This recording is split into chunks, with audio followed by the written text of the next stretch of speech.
Hey guys, what is up? It is Painless Moose here, and I apologize for not uploading in so long, but as I promised, I'm going to be bringing you guys a Premier League roundup, just talk about this week's fixtures, the games, the results, a little bit of transfer news too, and we'll go from there. I haven't uploaded any FIFA because I feel like I'm really tired of FIFA 12.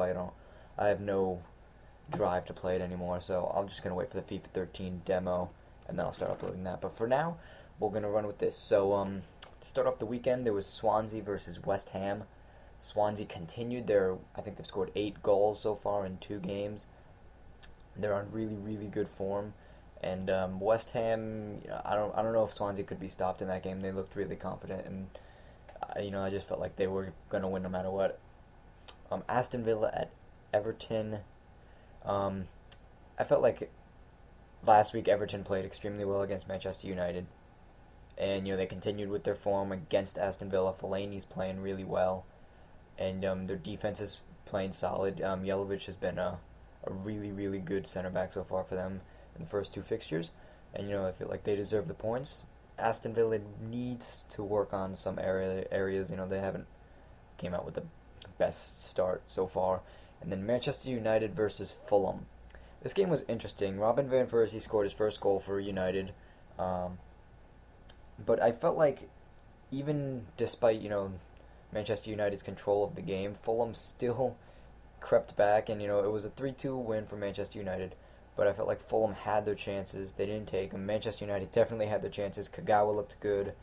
RVP, he had his goal. That was a really, really nice volley. It's hard for me to say as an Arsenal fan, but it was a good goal. And now with Rooney out for, I think he was expected to be out for 4 weeks, this could be, Van Persie's time to really, show what he can to the Manchester United fans, if he can. But, Rooney is out for 4 weeks, like I said, so that could be problematic for Manchester United. Norwich at QPR, I felt like both teams had a bad week 1. So I felt like a 1-1 draw. I watched the game. I felt like a 1-1 draw was pretty fair for both teams. The both teams came in, they played their game. I feel like QPR should be performing better, though. I had higher hopes for them this year. But, yeah, 1 point from 2 games. It's only the first 2 games, so they still have time to recover.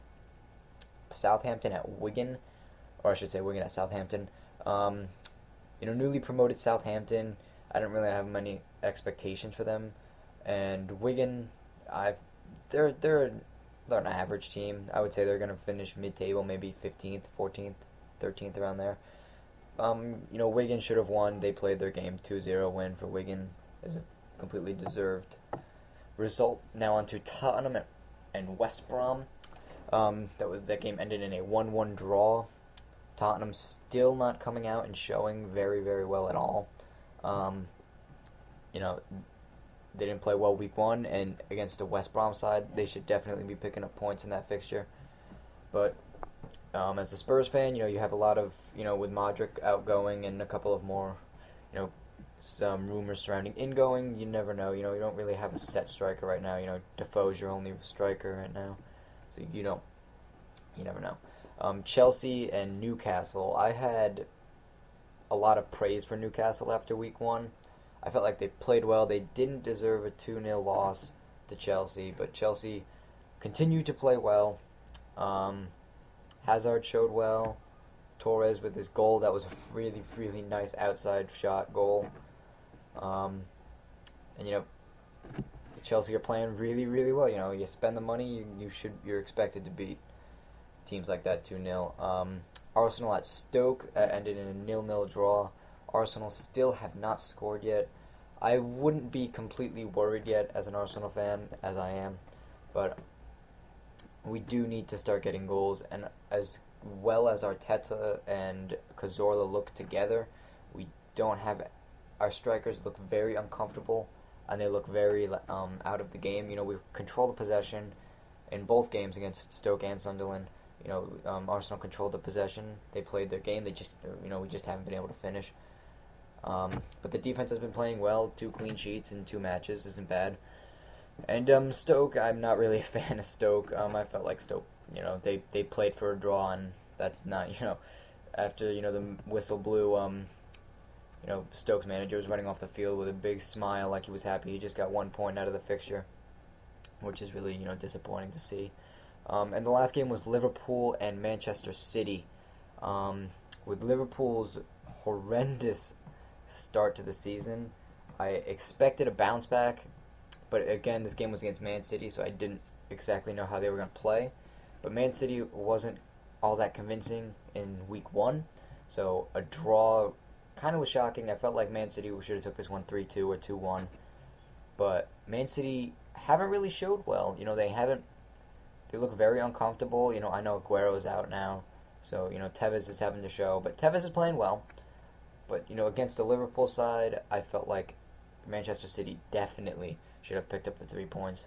But a little caution for Manchester City, Manchester United, and Arsenal. I still have my faith in Newcastle. I think Chelsea are playing extremely, extremely well right now. Liverpool, they're playing all right. I expect a mid-table finish for them. I don't expect much. But now on to a little bit of transfer news. Recently, and when I say recently, I mean in the last couple of hours maybe, Theo Walcott has rejected a contract from Arsenal. Now, he's not going to reject a contract if he doesn't have an idea of where he wants to go, so he probably has an idea of where he wants to go. Manchester City and Chelsea have been rumored to be interested. I can't see Chelsea being interested with Hazard and all the forwards they have. But Arsenal have been linked with Afellay heavily throughout the summer, and a bunch of other players that, if Walcott goes, he can be replaced. I don't even think Walcott is that amazing of a player. I feel like if Wenger played him centrally, he'd have more. He'd be able to show more, but he's played on the wing, and I don't have confidence in him, and I don't think he has confidence in himself either. But there's also been a tiny off the radar rumor of Cesc being unsettled at Barcelona due to the crowded midfield that they now have, with Song moving there and Xavi, Iniesta, etc., etc. So there has been, I've seen very, very small rumors of Cesc back to Arsenal, but there's a $35 million buyout clause on his contract. Arsenal are not going to pay that, so you don't really know with that. But now onto a little bit more transfer news. Liverpool are in for Chelsea striker Daniel Sturridge, which I think is interesting, seeing as Andy Carroll is kind of out of favor, but I mean, it makes sense. Tottenham are close to completing a signing of Moussa Dembele, Hugo Lloris, and the Shakhtar striker Willian, who is 24 years old. I don't think they'll sign all 3 of them. I can't see them signing a goalie with Brad Friedel. I just feel like he's too valuable to the club for them to bench him, but you never know. I mean, this is all just rumors and speculation, so excuse me, I'm not confirming anything. This is just what I hear. This is what I hear from sources I have. So that's all I have. Sunderland are now in for the signing of Clint Dempsey, who Liverpool were heavily interested in, and Arsenal are also interested. And like I said, Barcelona has wanting to get rid of Afellay, and Arsenal and Tottenham are interested. But if Tottenham complete those 3 signings, I don't think there's any more money left for them to buy Ibrahim Afellay, because I believe they're asking for $9 million or so. What else do we have here? I wrote some notes down. Manchester City are considering a buy for Benfica midfielder Javier Garcia, who has a $25 million buyout clause, which is a little much. I don't see Manchester City buying him. I just see that as pure speculation. Fulham want Kieran Richardson from Sunderland as a replacement for Clint Dempsey. I mean, he is no Clint Dempsey, don't get me wrong. But QPR and Reading are also after Kieran Richardson. What else do we have? What's his name? Luka Modric is still looking to go to Madrid. He wants to leave. I think he's already been. I'm not sure about that. I haven't been following that story. I really don't like to follow Spurs. But let's see, what else did I write down? Liverpool completed the loan deal of Nuri Sahin, who was it was a confusing loan. Arsenal first had him, then he was going to Liverpool, then back to Arsenal. Um, the reason he didn't go to Arsenal, he preferred Arsenal because he wanted Champion League football, but he ended up going to Liverpool. That was a club decision because Arsenal wanted a buy clause at the end of his loan, and Liverpool didn't. And Liverpool also are paying. I think I did the math, and it'll be about $8.6 million for 1 year for Nuri Sahin without a buy loan a buyout clause. Sorry, I couldn't get that out. Buyout clause at the end of his loan, and that's just about everything I have. You know, that's all I have right now. I'm not, again, like I said, I'm not confirming anything.